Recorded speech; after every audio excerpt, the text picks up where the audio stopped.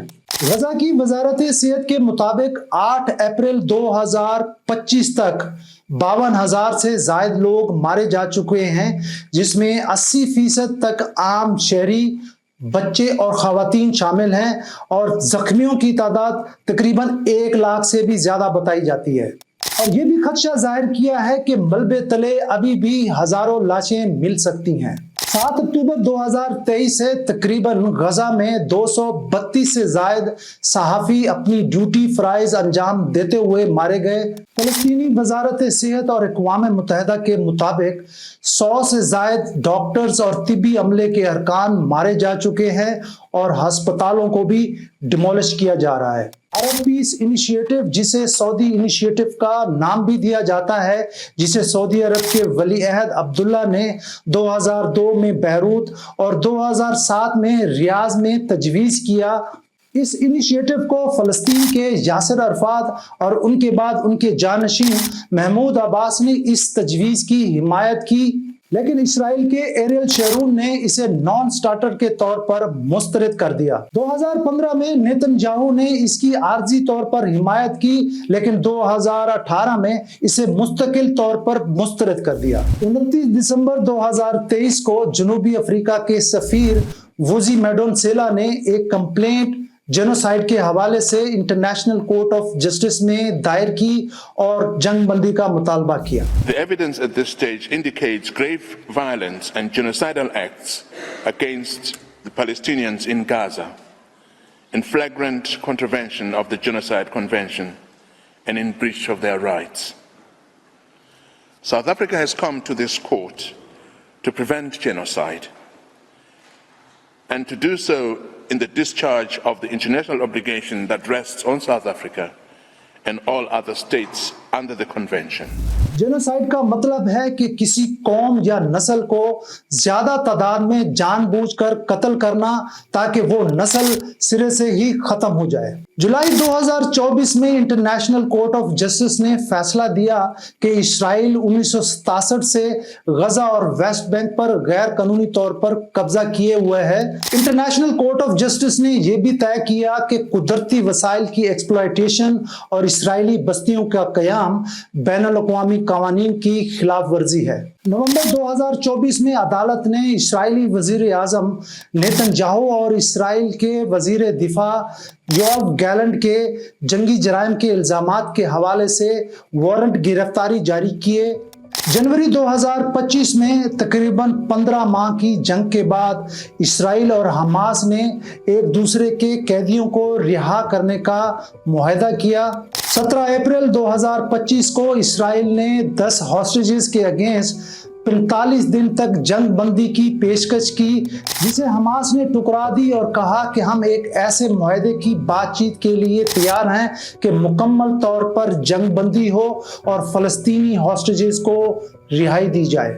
فروری 2025 میں American president Donald Trump نے ایک ایگزیکٹو آرڈر جاری کیا جس میں international criminal court of justice اور اس کے چیف پروسیکیوٹر کریم خان پر پابندیاں لگائی گئیں۔ The United States has imposed sanctions on the International Criminal Court's top prosecutor Karim Khan. The move announced by the US Department of the Treasury follows President Donald Trump's recent executive order targeting ICC officials. Last week, Trump ordered asset freezes and travel bans on ICC personnel after the court issued arrest warrants for Israeli Prime Minister Benjamin Netanyahu and former Defense Minister Yoav Gallant. The ICC accuses both Israeli leaders of committing war crimes in Gaza. The US has long opposed ICC investigations into its allies, particularly Israel, arguing that the court lacks jurisdiction and undermines national sovereignty. Washington condemned the arrest warrants as politically motivated and an overreach of the court's authority.